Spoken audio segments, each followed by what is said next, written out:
믿음의 창시자여 완성자이신 예수를 바라봅시다. 그는 자기 앞에 놓여있는 기쁨을 내다보고서 부끄러움을 마음에 담아하지 않으시고 십자가를 참으셨습니다. 그리하여 그는 하나님 보좌 오른쪽에 앉으셨습니다. 여러분 혹시 예전에 이런 얘기 해보신 적 있으십니까? 제가 예전에 모교에 있었을 때 그때 이제 신앙생활 한 지 얼마 안 됐었거든요. 제가 20대 중반부터 시작했는데 그때 성도들과 우스갯소리로 이런 얘기 한 적이 있었습니다.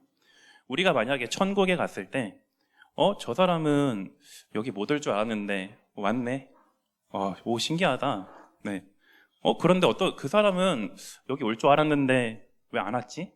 뭐, 이런 얘기를 하지 않을까 하는 농담이었어요. 근데 사실 지금 생각해보면 되게 철없는 생각이긴 한데요. 그 당시에는 그렇게 별 생각을 하지 않았던 것 같아요. 근데 여러분, 이거 어떻게 보면 되게 무서운 발언이기도 하거든요. 내가 이미 재판관이 돼서 그 사람들의 어떤 구원 여부를 판단하고 있었다는 뜻이잖아요.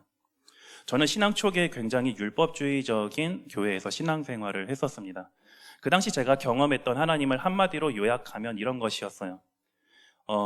예수님을 믿기 전에 하나님은 저의 모든 지난날의 과오를 용서해 주시고 사랑해 주시고 품어 주시는 분이셨다면, 믿은 이후에는 내가 잘해야만 나를 사랑해 주시고 나를 복 주시고, 그렇지 않으면 저주를 퍼붓고 심판하길 뭔가 벼르고 계시는 그런 하나님이신 것처럼 느껴졌어요. 즉 하나님은 끊임없이 나에게 뭔가 완전 무결성을, 그런 재물을 요구하시는 하나님처럼 느껴졌어요. 구원의 문을 통과할 때는 은혜로 들어갔지만, 그런 구원의 문을 통과한 이후에는 복을 얻기 위해서 부단히 성취해야 되는 구원이 개인의 과제처럼 느껴졌었거든요. 이건 제 개인적인 경험인데요. 이런 구조 속에서 신앙생활을 계속해서 지속하다 보면은 다양한 문제점들이 나타납니다. 가장 먼저는 보이지 않는 하나님을 손에 잡히는 분으로 격화시킵니다. 즉 성경은 그분을 존재 자체로 규정하고 있지만, 율법주의 구조 속에서 그분은 성취의 결과물, 데이터, 보상, 이렇게 됩니다. 그래서 사람들은 하나님 그 자체가 아니고 보상을 얻기 위해 종교적 열심에 과몰입합니다. 그래서 온갖 예배에 열심히 참석하고요. 다 제가 이제 겪었던 내용들인데요. 헌금도 열심히 하고 개인 경건도 놓치지 않고 정말 열심히 했던 것 같아요. 그런데 이게 지속되다 보면은 무슨 문제가 발생하냐면, 공동체가 서로가 서로를 이렇게 격려해 주기보다는 다른 사람들보다 상대적으로 잘하고 있는 자신의 어떤 자기 의에 빠져서 타인을 쉽게 비판하고 정죄하는 또 다른 문제로 이어졌습니다. 비판받은 그 사람은 성경 읽기나 예배 참여 등을 통해서 곧장 자기 개선에 들어가야 됐고요. 그를 통해서 자기가 진정으로 회개했고 하나님과의 관계를 회복했고 믿음이 좋다는 것을 입증해 보여야 됐습니다. 하지만 이것은 장기적으로 갔을 때 더 큰 문제를 가져옵니다. 그것은 바로 이런 구조 속에 장기간 노출된 이들은 대부분이 영적 탈진 증상을 겪게 됩니다. 신앙의 초기엔 여러분이 종말의 하나님의 나라의 모습을 상상했던 어떤 그것을 순수함이라고 해야 될까요? 그런 어떤 질문들은 다 사라지고요. 이제 교회 짬밥만 먹고 아무런 열정도 남아있지 않은, 뭔가 이 찌든 자신의 모습에 괴리감을 느끼게 됩니다. 그러면서 자기 자신한테 이렇게 얘기해요. 그래도 좀 과거가 좋았던 것 같아. 그때는 열정도 있었고 기쁨도 있었고 신앙생활도 열심히 했었는데 말이죠.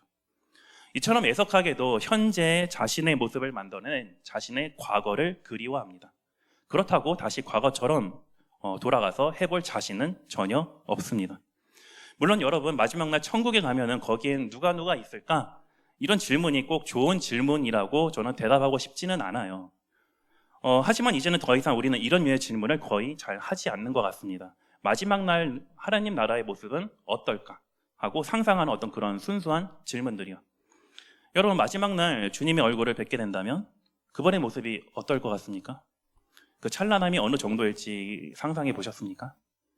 완성된 하나님 나라는 어떤 곳이고 그 속에 나는 어떤 모습일지 상상해 보셨습니까? 거기에 대한 설렘과 갈망이 있으십니까? 여러분, 제가 방금 설렘과 갈망이라는 표현을 썼는데 사실 이것은 우리의 상상력과 깊은 관련이 있습니다. 상상력이요. 어떤 한 신학자는 인간 존재에 대해서 인간은 상상하는 존재다, 조금 다른 말로 바꿔 말하면 욕망하는 존재다라고 규정을 하고 있습니다. 우리는 욕망이라는 것을 단순히 뭔가 순간적인 충동이라고 생각하기 쉽지만, 사실 우리의 욕망은요, 우리 마음속에 품고 상상하는 어떤 목적지, 최종 그림에 의해서 형성될 가능성이 훨씬 높습니다. 즉 쉽게 말하면 이런 것이죠. 여러분 누구나 인간이라면 이것이 좋은 삶이다라고 자기 마음속에 품고 있는 각자 자기마다의 그림들이 다 있습니다. 어떤 분들은 충분히 돈을 벌어서 경제적으로 안락한 삶이 좋은 삶이라고 규정하시는 분들도 있을 거고요. 또 어떤 분들은 그런 것보다는 나에게 오늘 주어진 이 시간에 내 옆에 있는 사람들과 시간을 보내며 사랑하는 것을 좋은 삶으로 규정하시는 분들도 있을 거예요. 그리고 그것을 자기 인생의 최종 목적지로 삼으며 그 좋은 삶이 규정하는 이야기에 자신의 인생을 던져넣습니다. 정리하면 우리가 무슨 이야기를 마음속에 품고 상상하고 있느냐가 우리의 삶을 이끌고요. 그 이야기 속에 살게 한다는 것입니다. 이처럼 우리의 상상력이 우리 삶의 어떤 서사들을 구성을 하고요. 우리를 최종 목적지로 이끕니다. 그렇다면 여러분 우리는 이 지점에서 한 가지 질문을 던질 필요가 있습니다. 여러분 무엇이 좋은 삶입니까? 무엇이 좋은 삶이죠? 여러분이 생각하는 좋은 삶이란 무엇이고 성경은 거기에 대해서 어떻게 답변하고 있습니까? 이 질문을 전제로 오늘 우리 읽었던 이 히브리서 본문을 함께 살펴보려고 합니다. 오늘 우리가 읽었던 이 히브리서는 사실 신약의 레위기라고 할 수 있을 정도로 이해하기 쉽지 않은 성경입니다.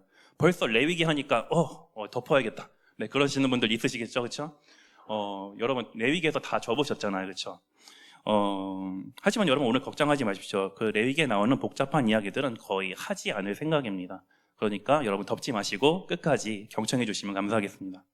여러분 성경 많이 읽어보신 분들 그리고 특별히 히브리서 설교 조금 들어보셨던 분들은 오늘 우리가 읽었던 히브리서 11장이 별명이 있다는 것을 아실 겁니다.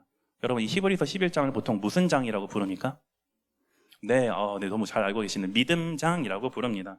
그러니까 믿음이라는 게 무엇인지에 대해서 구약에 등장하는 다양한 믿음의 사람들, 그 믿음의 모본들의 어떤 예를 들면서 설명하고 있는 장이라고 볼 수 있겠죠. 그런데 저는 이 과거에 이 히브리서 11장을 처음 읽었을 때 어떤 느낌이 들었냐면 마치 명예의 전당처럼 느껴졌습니다. 명예의 전당. 과거에 믿음 좋았던 어떤 선배들의 이름이 등재되었던 어떤 명부라고 할까요? 그래서 그런지 가장 먼저 제가 눈에 들어왔던 건 이름들이었습니다. 이름들. 여러분 거기에 나오는 이름들 한번 보십시오. 아벨도 나오고요. 에녹, 그리고 노아, 아브라함, 모세. 여러분 이름만 들어도 그럴 만한 평가를 받을 분들처럼 느껴지잖아요. 그렇죠? 그래 그렇지 여기에 이름을 올라갈 만한 분들이지. 막 끄덕끄덕하면서 막 읽어 내려갔어요.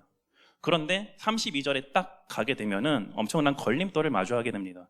여러분 32절을 제가 한번 읽어볼게요.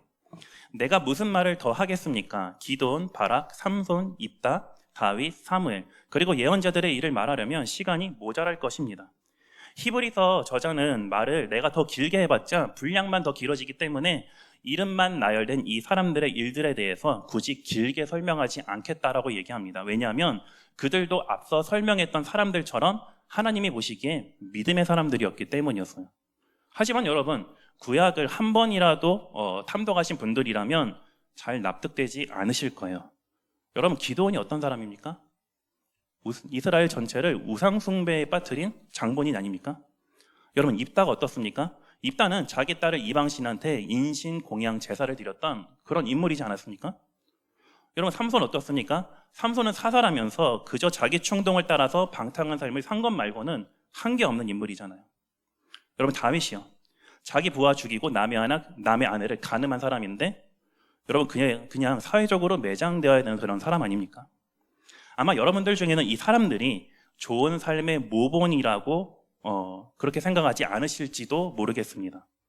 마치 율법주의자였던 제가 뭐라고 이 사람들의 어떤 삶의 단편만 보고 이들의 구원 여부를 쉽게 판단하는 것처럼 말이죠. 근데 여러분 오늘 본문을 유심히 관찰해 보시면 이 히브리서 저자는 이들이 구원받은 이들이다. 혹은 이들의 믿음은 더할 나위 없이 정말 훌륭했다. 이런 것에 주목하고 있지 않습니다. 여러분 이어지는 33절 이후의 내용을 보시면 32절에서 이름만 나열된 이 사람들이 믿음으로 뭘 했는지에 대해서 아주 간략하게 소개하고 있거든요. 그들의 행동을 크게 두 부류로 나눠보면 이렇습니다. 먼저 33절, 34절 보시면 이렇게 얘기하죠. 그들은 믿음으로 나라를 정복하고 정의를 실천하고 약속된 것을 받고 사자의 입을 막고 불의 위력을 꺾고 칼날을 피하고 약한 데서 강해지고 전쟁에서 용맹을 떨치고 외국 군대를 물리쳤습니다. 네, 여러분 방금 읽은 이 구절에서 묘사하고 있는 모습들은 아마 율법주의자였던 제가 간절히 얻기를 원했던 이상적인 궁극적 복의 모습이었을지도 모릅니다. 승리하고 이기고 강해지고 온갖 위험들도 나를 다 피해가는 어떤 그런 모습들 말이죠. 여러분, 율법주의자들의 상상력은 이 최종적인 그림을 갈망하게 되고 그 이야기에 자신의 삶을 투신합니다. 그런데 여러분, 두 번째로 36절, 37절을 보시면 방금 읽었던 구절과 정반대의 그림을 보여줍니다. 또 어떤 이들은 조롱을 받기도 하고 채찍으로 맞기도 하고 심지어는 결박을 당하기도 하고 감옥에 갇히기까지 하면서 시련을 겪었습니다. 또 그들은 돌을 맞기도 하고 톱질을 당하기도 하고 칼에 맞아 죽기도 하였습니다. 그들은 궁핍을 당하며 고난을 겪으며 학대를 받으면서 양과 염소의 가죽을 입고 떠돌았습니다. 네, 이것은 율법주의자의 시선에서 보면 말도 안 되는 결과였어요. 왜냐하면 34절 보시면 어떤 이들은 칼날을 피했다라고 하지만 37절에서 어떤 이들은 칼에 맞아 죽습니다. 정반대의 결과를 맞이하거든요. 여러분, 성공과 실패, 이 양립할 수 없는 결과물들이 믿음이라는 한 카테고리 안에 묶인다는 것은 쉽게 받아들이기 어려운 일입니다. 믿음으로 행한 결과가 성공일 수도 있고요, 실패일 수도 있는 50대 50의 확률이라면, 그리고 100%의 성공을 보장하지 못한다면 여러분, 그거에 믿음이라고 할 수 있을까요? 32절에 나온 이 믿음의 모분들은 왜 굳이 그런 이야기에 자신의 인생을 던져 넣는 것일까요? 그렇게 자신들을 고난과 죽음에 던져 넣을 만큼 그 삶이 가치 있고 좋은 삶이었나요? 여러분, 오늘 우리가 보고 있는 이 히브리서는 예수 그리스도에 관한 교리서도 아니고요, 학술적인 논문도 아닙니다.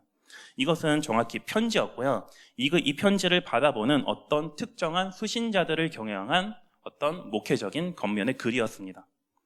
이 수신자들이 누구였는지 구체적으로 특정하긴 어렵지만 그들이 누구였냐보다 더 중요한 건 그들이 처한 상황이었습니다.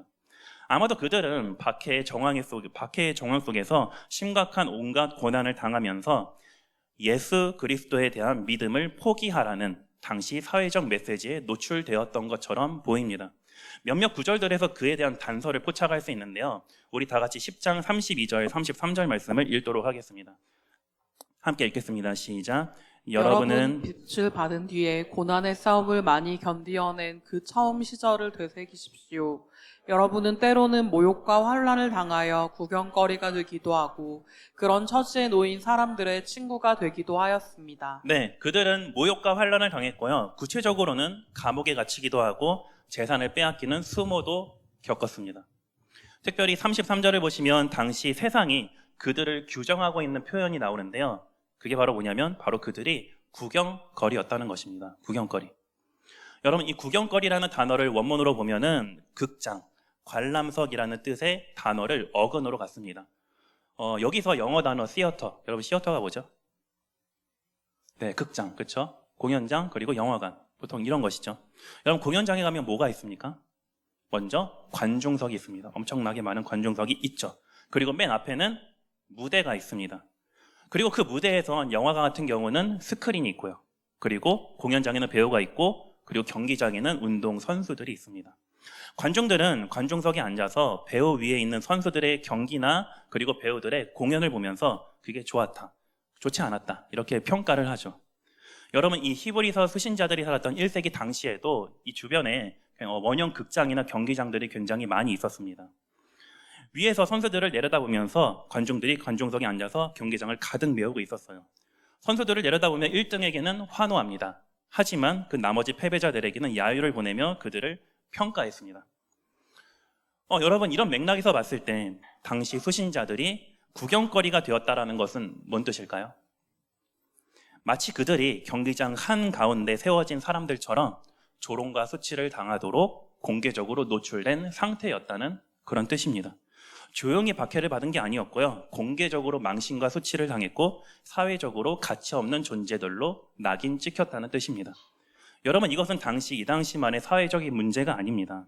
오늘날도 세상이 관중석에 앉아서 경기장 한가운데에 서서 믿음의 경주를 하고 있는 여러분을 이렇게 평가할 가능성이 높습니다. 믿음이 있다면서 왜 저 모양이지? 예수가 뭐라고 그 실제도 없는 것을 저렇게 쓰잘데기 없는 일에 왜 자기 인생을 갈아 넣는 것이지? 근데 여러분, 세상만 여러분을 그렇게 평가할까요? 세상만 그런 게 아니고 사실은 여러분 자신이 여러분을 그렇게 평가할 수도 있습니다. 왜 내 인생은 맨날 이 모양이지? 내 마음대로 되는 것도 하나도 없고 한 곱이 넘긴 것 같으면 또 다른 어려움이 찾아오고 왜 맨날 나는 아프고 힘들고 가난하고 관계는 맨날 깨지고 내 삶은 너무 비참해. 이렇게 자기 삶을 비관하면서 세상이 내린 평가를 그대로 수용합니다. 또 어떤 분들은 과거에는 인생에 아무 굴곡이 없었을 때는 자기 믿음이 꽤 괜찮고 견고하다고 생각을 했었는데 막상 고통스러운 경험들을 겪고 나니까 자기 믿음이 그렇게 훌륭하지 못했다는 사실에 놀라면서 내가 나약해서 그런 거지라면서 자기 스스로를 자책하기도 합니다.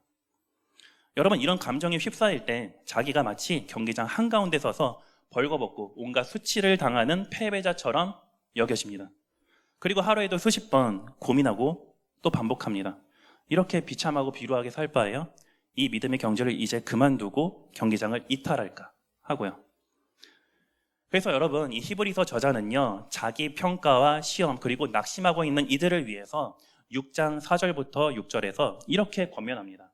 우리 화면에 나올 텐데요, 함께 읽도록 하겠습니다. 읽겠습니다. 한번 빛을 받아서 하늘의 은사를 맛보고 성경을 나누어 받고 또 하나님의 선한 말씀과 장차 올 세상의 권능을 맛본 사람들이 타락하면 그들을 새롭게 해서 회개에 이르게 할 수 없습니다. 그런 사람들이야말로 하나님의 아들을 다시금 십자가에 못 박고 욕되게 하는 것이기 때문입니다. 네, 저는 여러분 이 말씀을 처음 읽었을 때 조금 무서웠습니다. 왜냐하면 저는 이 구절이 이렇게 읽혔거든요. 죄를 지어서 하나님 앞에서 한 번이라도 삐끗이라도 한다면 하나님이 너 실수했어, 너 구원 취소, 이렇게 말씀하신다는 건가? 하나님이 분명 나를 용서하시고 자녀로 받아주셨다고 말씀하셨는데 구원 이후엔 얄짤 없으신 분이신가? 이렇게요. 초신자였던 저에게는 이 너무 두려운 말씀이었고요. 누구도 이것에 대해서 자세하게 설명해 주지 않았기 때문에 한때 이것으로 정말 많이 고민한 적이 있었어요. 그래서 이후에는 구원에 대한 기쁨보다는 심판에 대한 어떤 두려움 때문에 그것을 면제받기 위한 신앙생활의 어떤 연속이었던 것 같아요. 종교적인 열심이 나에게 면죄부를 안겨줄 것이라는 이런 말도 안 되는 논리에 빠져서 말이죠. 여러분, 저는 지금 히브리서 저자가 안 그래도 자기 삶을 비관하면서 낙심하는 사람들한테 그렇게 겁박주면서 질책하고 있는 것 같지 않습니다. 저는 오히려 이렇게 들려요. 제발 당신들의 믿음을 포기하지 마십시오. 왜냐하면 당신들은 장차 올 세상의 권능을 그 맛을 본 사람들이기 때문입니다. 마치 이런 식으로 온몸으로 막아서면서 절대 믿음을 포기하지 마십시오 라는 절규처럼 들립니다. 왜냐하면 그들은 이전에 종말에 올 하나님 나라의 그 아름다움, 그 달콤함, 그 영광을 맛보았던 자들이기 때문입니다. 여러분, 이 지점에서 저는 두 가지 키워드에 대해서 조금 주목해 보려고 해요. 하나는 믿음이고요, 하나는 종말입니다. 여러분, 먼저 믿음에 대해서 볼게요. 여러분, 믿음이 무엇입니까? 믿음이 뭐죠? 사실 믿음이란 단어가 성경에서 굉장히 포괄적인 단어로 쓰여지는 단어이기 때문에 딱 한마디로 정리하기 쉽지 않습니다. 그러나 지금 히브리서 저자는 그 믿음의 여러 측면들 중에서 적어도 이 편지의 수신자들의 상황에 딱 맞는 그 한 단면만을 간략한 문장으로 정의하고 있거든요. 우리 다 같이 11장 1, 2절 말씀을 함께 읽도록 하겠습니다. 읽겠습니다. 믿음은 바라는 것들의 확신이요 보이지 않는 것들의 증거입니다. 선조들은 이 믿음으로 살았기 때문에 훌륭한 사람으로 증언되었습니다. 네, 저자는 믿음은 바라는 것들의 확신이요 보이지 않는 것들의 증거라고 말합니다. 여러분, 이게 무슨 뜻일까요? 여러분, 먼저 바라는 것이란 말 그대로 소망과 관련이 있습니다. 소망. 여러분, 소망이라는 것은 너무 걱정하지 마, 다 잘 될 거야, 이런 막연한 위로나 기대감이 아니고요. 또한 이것은 내 인생에 아무 어려움 없이 그저 무탈하기를 바라는 그런 막연한 마음도 아닙니다. 오히려 이 소망이란 이 11장의 문맥에서는 하나님의 약속과 깊은 관련이 있습니다. 여러분, 소망, 약속이라는 것은요, 항상 오늘 당장 아직 실현되지 않은 먼 미래의 일입니다. 그렇기 때문에 항상 소망이라는 것은 항상 뭘 전제하냐면 기다림을 필수적으로 전제합니다. 기다림이요. 그래서 11장에 나오는 이 믿음의 인물들의 모습을, 이 면면을 잘 보시면은 다 하나같이 어떻게 했냐면 하나님의 약속을 따라서 움직였고 그분의 약속이 이루어지기를 기다렸다는 것을, 고대했다는 것을 알 수 있습니다. 물론 여러분, 히브리서에서 제시하는 이 아브라함이나 사라 같은 믿음의 인물들이 정말 자기가 살았을 때 일말의 의심도 없이 하나님의 약속을 믿었냐? 전혀 아니었습니다. 전혀 그렇지 않았습니다. 창세기로 가면은 전혀 그와 반대로 얘기합니다. 창세기는 그들이 매 순간 그리고 매번 아주 치열하게 하나님을 의심했던 자들이라고 얘기합니다. 매번 하나님을 의심했어요. 하지만 하나님은 히브리서에서 그들의 그 의심을 믿음이라고, 그들을 믿음의 사람이라고 평가해 주세요. 여러분, 왜 그럴까요? 왜냐하면 그들은 매번 넘어지고 의심했지만 궁극적으로는 믿음의 경주에서 이탈하지 않았기 때문입니다. 하나님은 그들의 완전 무결성을 요구하신 게 아니었고요. 그들의 포기하지 않음을 원하셨습니다. 근데 여러분, 11장 13절을 보시면 약간 골 때린다고 해야 될까요? 우리 눈으로는 약간 이해 안 되는 장면이 등장하는데요. 제가 읽어보면 이 사람들은 모두 믿음을 살다가 죽었습니다.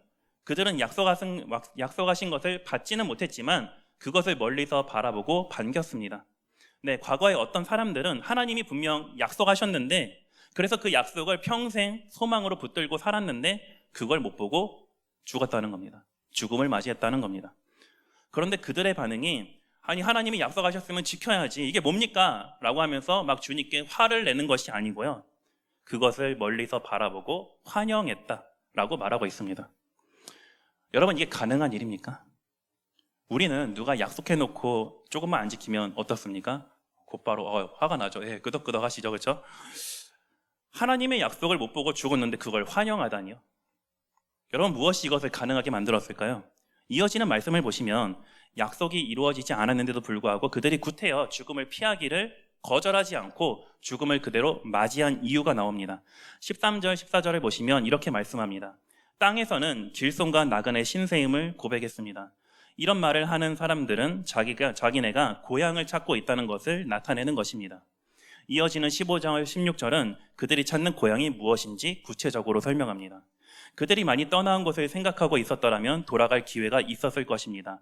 그러나 사실은 그들은 더 좋은 것을 동경하고 있었던 것입니다. 그것은 곧 하늘의 고향입니다.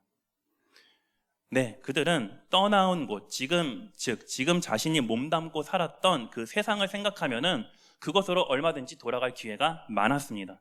그럼에도 불구하고 그들은 돌아가지 않았어요. 왜냐하면 그들은 더 좋은 곳, 즉 지금 당장 눈에 보이지는 않지만 분명히 실제하고 있는 하늘의 고향을 갈망했기 때문입니다.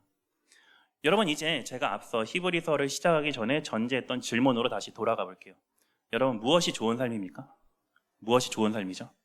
사람들은 본능적으로 자신이 좋은 삶이라고 여기는 그 이야기를 욕망하고요. 거기에 자신 인생 전체를 투신한다고 했습니다. 지금 여러분 각자가 자신의 인생을 투신하고 있는, 그리고 갈망하고 있는 그 이야기는 어떤 것입니까? 여러분은 무엇을 좋은 삶이라고 규정하고 계십니까? 여러분, 죽음을 맞이하기를 거부하지 않았던 이들의 믿음이라는 건 미신도 아니었고 맹신도 아니었고 광신도 아니었습니다. 그들은 분명히 변하지 않는 하나님의 약속을 근거로 믿었고요. 보이지는 않지만 실제하는 더 좋은 곳, 즉 하늘의 고향을 갈망했습니다. 이것이 바로 고난에 지쳐 믿음의 경주를 포기하고 싶은 이들을 향해 내린 믿음에 대한 정의입니다. 여러분, 그러면 두 번째로 한번 넘어가 보겠습니다. 종말에 대해서 얘기할 건데요. 제가 앞서 어떤 사람들은 하나님의 약속을 눈으로 보지 못하고 죽었지만 그것을 환영한다고 말씀드렸어요. 왜요? 그들도 우리와 똑같이 더 좋은 삶을 갈망했던 사람들이었기 때문이었습니다. 그런데 동일한 목표를 가지고 있는 우리와 그들이 각자 몸 던지고 있는 이야기는 많이 다른 것 같습니다. 여러분, 그 차이에는 어디서 옵니까? 여러분, 오늘 본문으로 다시 돌아와서 11장 35절을 보시면 우리 눈에는 뭔가 상반되는 것처럼 보이는 이 두 문장이 한 구절 안에, 그것도 믿음이라는 한 카테고리 안에 묶여 있음을 보게 됩니다. 우리 다 같이 35절을 읽도록 하겠습니다. 읽겠습니다. 믿음으로 여자들은 죽었다가 부활한 가족을 다시 맞이하였습니다. 또 어떤 이들은 고문을 당하면서도 더 좋은 부활의 삶을 얻고자 하여 구태여 노연하기를 바라지 않았습니다. 죽었다가 부활했다. 이것은 과거에 구약의 엘리사 선지자가 활동했을 당시에 죽은 사람이 살아나는 기적에 대한 이야기인 것으로 보입니다. 그들은 죽은 사람이 다시 살아나는 것을 직접 눈으로 보았고 그것을 기뻐했습니다. 하지만 여러분, 이것은요, 우리 안에 가지고 있는 믿음에 대한 잘못된 심상으로 인해서 그 의미가 왜곡될 가능성이 굉장히 큽니다. 그렇지, 믿음 있는 나에게는 이런 극도의 고통인 죽음이라는 것은 어울리지 않지. 나를 비껴가는 게 맞는 거지. 이게 믿음이고 이게 승리지 하고 말이죠. 하지만 고문을 당한다. 죽임을 당한다, 조롱과 수치를 당한다, 이런 것은 믿음이라는 영광스러운 자리에 별로 어울리지 않는다고 생각합니다. 하지만 오늘 본문은요, 믿음에 대해서 승리와 영광이다, 혹은 패배와 수치다, 이렇게 이분법적으로 구분하고 있지 않습니다. 그가 설령 칼을 피하든지 아니면 칼에 맞아 죽든지, 아니면 살면서 약속을 받았든지 약속을 받지 못하고 죽었든지, 아무 문제 없이 평안하게 잘 살았든지 아니면 인생이 고난과 고통의 연속이든지, 믿음의 모범들이 보인 공통점은요, 더 좋은 부활의 삶을 얻기 위해서 그 이야기에 자신의 인생을 투신하는 삶을 살았다는 것입니다. 그들 모두가요. 믿음의 사람들은 결코 자신을 승리자 또는 패배자로 규정하지 않았습니다. 여러분, 거의 예외 없이 모든 사람들은 자신의 종말이 어떨지 상상하며 살아갑니다. 내 인생의 최종적인 그림은 어떻게 그려질까 하고요. 하지만 그 인생의 그림의 끝그림이 어떻게 완성될지 우리 눈에는 안개 속처럼 되게 희미하게 보이기 때문에 우리는 너무나도 자주 불안해합니다. 두려워하고 조급해합니다. 여러분, 무엇이 우리를 이토록 불안해하고 두렵게 만듭니까? 폴란드의 사회학자였던 지그문트 바우만이 쓴 액체 현대라는 책이 있습니다. 리퀴드 모더니티라는 책입니다. 그는 이 책에서 현대사회의 특징을 이렇게 정의합니다. 마치 액체처럼 너무나도 유동적이어서 담는 그릇에 따라서 그 모양이 계속해서 바뀌게 되고요. 그렇기 때문에 무엇 하나 고정적이지 않고 불안정하다는 게 현대성의 특징이라고 규정합니다. 그렇게 현대인들은 그 변화에 계속 발맞추어서 자기 자신을 끊임없이 관리하고 업데이트해야 된다라고 설명합니다. 그래서 현대인들은 속도라든가 효율이라든가 즉각적인 결과라든가 데이터 분석이라든가 리스크 관리, 이런 세속적인 미덕들을 끊임없이 요구받는다고 얘기합니다. 그래서 그들이 갈망하는 좋은 삶이라는 것은 결국은 자기 스스로가 완성해야 되는 개인의 프로젝트가 되어버렸다라고 진단합니다. 여러분, 너무나 타당한 얘기고요. 우리가 그 질서 속에 이미 들어왔음을 부인할 수가 없습니다. 여러분, 그런데 이렇게 되면 무엇이 문제가 될까요? 성공과 실패 모두 다 각자 개인이 짊어져야 될 개인의 책임이 돼버립니다. 못하면 다 네 책임이라는 것이죠. 그렇게 되면 너는 아직 부족하다, 너는 더 가져야 된다, 너는 더 성취해야 안전하다, 세상이 끊임없이 요구하는 이 메시지에 지쳐서 결국은 백기를 들고 자기 스스로를 패배자로 규정하게 될 것입니다. 안전을 구축하는 행위가 역설적이게도 우리의 불안을 더 조장합니다. 여러분, 불안에 대한 이런 사회학적인 고찰도 의미가 있지만 저는 성경이 주는 신학적인 메시지에 조금 더 집중해 보려고 합니다. 저는 여기서 제가 설교 때마다 자주 인용하는 전도서의 지혜를 잠깐 빌려보고자 하는데요. 전도서 1장 2절 3절 말씀을 다 같이 함께 읽도록 하겠습니다. 읽겠습니다. 전도자가 말한다. 헛되고 헛되다. 헛되고 헛되다. 모든 것이 헛되다. 사람이 세상에서 아무리 수고한들 무슨 보람이 있는가. 네, 성경은 우리 인생을 잠깐 있다 사라지는, 하지만 손으로는 잡을 수 없는 한낮 연기와 안개처럼 유한성을 가진 존재로 묘사합니다. 그렇기 때문에 우리에게는 모든 게 다 불확실하고 불안정해요. 모든 게 다 불확실하지만 가장 확실한 게 있습니다. 바로 우리의 죽음이라는 것입니다. 죽음만큼은 우리에게 가장 확실하게 다가오는 확실한 미래입니다. 그래서 우리는 그 누구도 죽음을 피할 수 없습니다. 하지만 죽기 전에 살아있는 그마저도 내 인생을 내 손에 쥐고 마음대로 흔들 수가 없습니다. 내 계획이나 노력대로 되는 것은 하나도 없습니다. 그래서 여러분, 성경은 얘기합니다. 우리가 아무리 이 땅에서 수고하고 노력한들 죽음이라는 그 무시무시한 괴물이 우리의 이 땅에서의 모든 공적들을 삼키는 그 날이 오게 될 것이라고요. 그러면 어떤 분들은 냉소적으로 이렇게 반응할지도 모릅니다. 그럼 어차피 죽을 거, 그럼 뭐하러 열심히 삽니까? 삶이라는 게 의미가 있습니까? 그래서 전도서는 이렇게 얘기합니다. 3장 13절에서 이렇게 얘기하죠. 사람마다 먹고 마시는 것과 수고함으로 낙을 누리는 그것이 하나님의 선물인 줄도 또한 알았도다. 네, 성경은 말합니다. 우리 인생은 내 개인의 프로젝트가 아니고요, 하나님의 선물이라고요. 우리는 자주 태어나면서부터 지금까지 살아온 모든 인생의 궤적들이 알고 보면 하나님의 손길이었다는 사실을 너무나도 자주 망각하고 살아갑니다.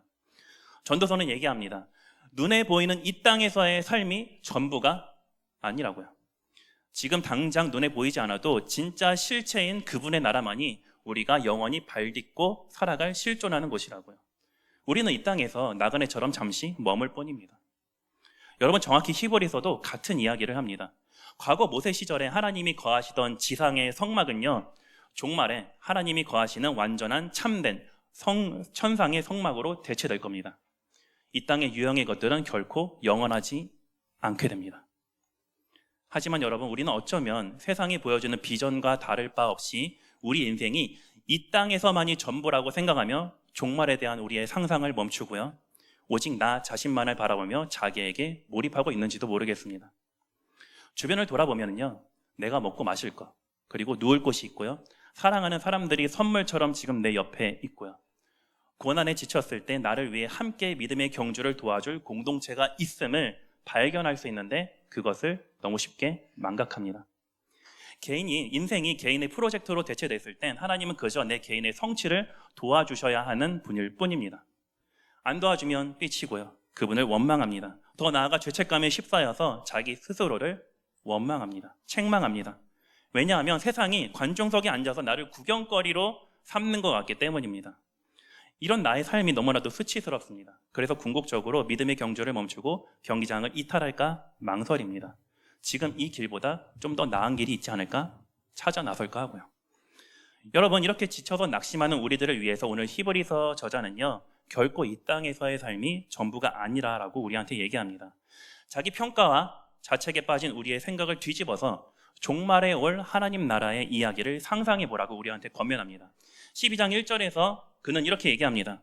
그러므로 이렇게 구름대와 같이 수많은 증인이 우리를 둘러싸고 있으니 우리도 갖가지 무거운 짐과 얽매는 죄를 벗어버리고 우리 앞에 놓인 다름질을 참으면서 달려갑시다.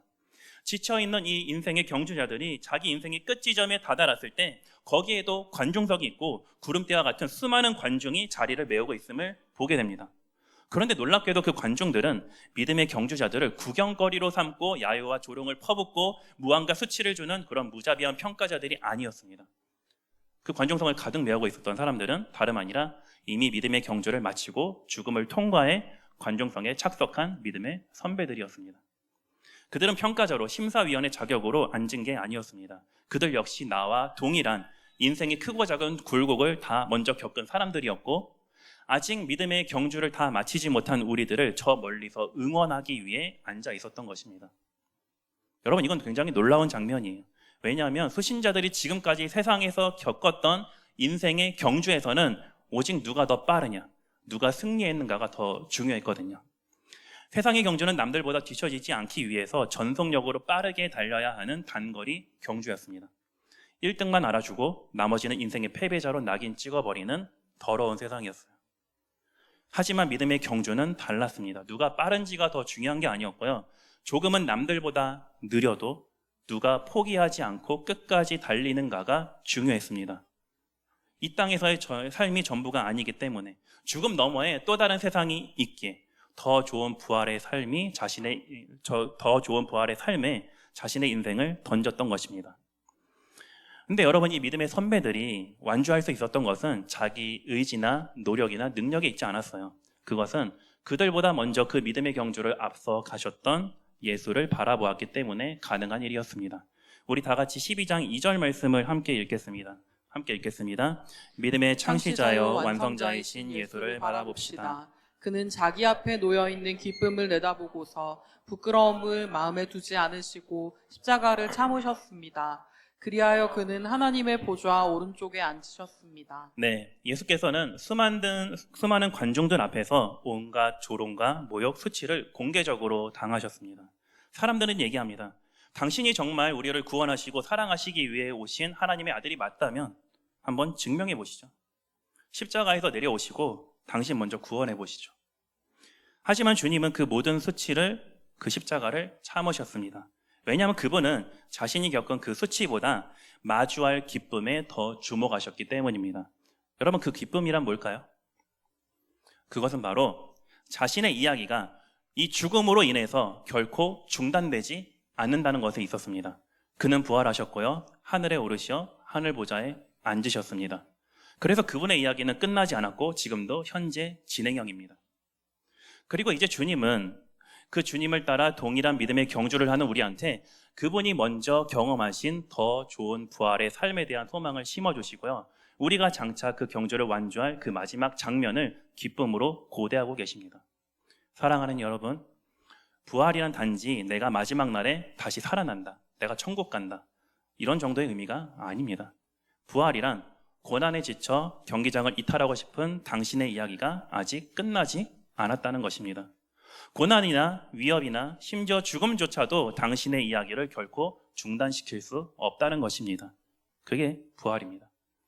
여러분 힘겨우시겠지만 참으며 그 길을 떠나지 말고 계속 경주하십시오.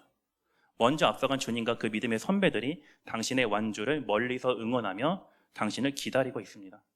부디 마지막 날 당신을 기다리는 주님의 얼굴을 마주하시기를 바랍니다. 여러분 몇 가지 권면을 드리며 말씀을 마치려고 합니다. 지금 이 자리에도 믿음의 경주를 하고 있는 중에 삶의 어려움을 만나서 마음이 많이 지쳤고 힘드신 분들 계실 겁니다.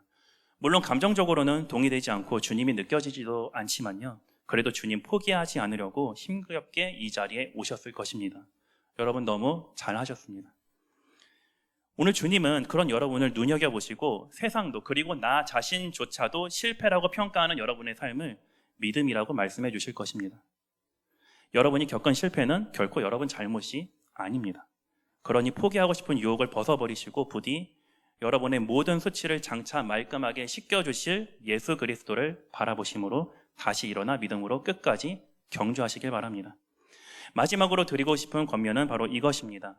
현재 여러분이 욕망하고 있는 그리고 상상하고 있는 이야기, 그 최종적인 그림은 갑자기 여러분의 무의식의 심연 속에서 갑자기 확 떠오른 게 아니고요. 사실은 여러분이 일상에서 반복적으로 경험하고 이야기하고 있는 것에서 자연스럽게 나왔을 가능성이 훨씬 큽니다. 즉, 지금 여러분이 일상에서 반복적으로 경험하고 이야기하는 것들이 여러분의 삶의 서사를 구성하고요. 그것이 보여주는 종말론적 비전이 여러분 인생의 마지막 그림이 된다는 것입니다. 돈을 자주 이야기하는 사람은 돈이 그 삶의 서사가 될 것이고요. 성취를 자주 이야기하는 사람은 업적과 자기의가 그 사람의 서사가 될 것입니다. 그 결과는 이미 전도서에서 말씀드렸기 때문에 더 부연 설명 드리지 않겠습니다. 현재 여러분이 일상에서 반복적으로 경험하고 반복적으로 이야기하는 그것은 무엇입니까? 여러분 사람들과 더불어 서로 세속의 욕망을 나누십니까? 아니면 종말의 하나님의 나라에 대한 욕망을 나누십니까? 반복하는 그것이 여러분 삶의 마지막 그림이 될 것입니다. 부디 예배 가운데 매주 나오시는 이 예배 가운데 하나님 나라를 반복적으로 경험하고 욕망하시기를 바랍니다. 그리고 공동체로 나아가서는 그 비전을 함께 공유하십시오. 그것이 고난 가운데 지친 당신이 비록 조금은 느리지만 믿음의 경주를 완주하는 비결이 될 것입니다. 여러분 마지막으로 10장 39절 말씀을 읽으며 말씀을 마치도록 하겠습니다. 함께 읽겠습니다. 우리는 뒤로 물러나서 멸망할 사람들이 아니라 믿음을 가져 생명을 얻을 사람들입니다. 아멘.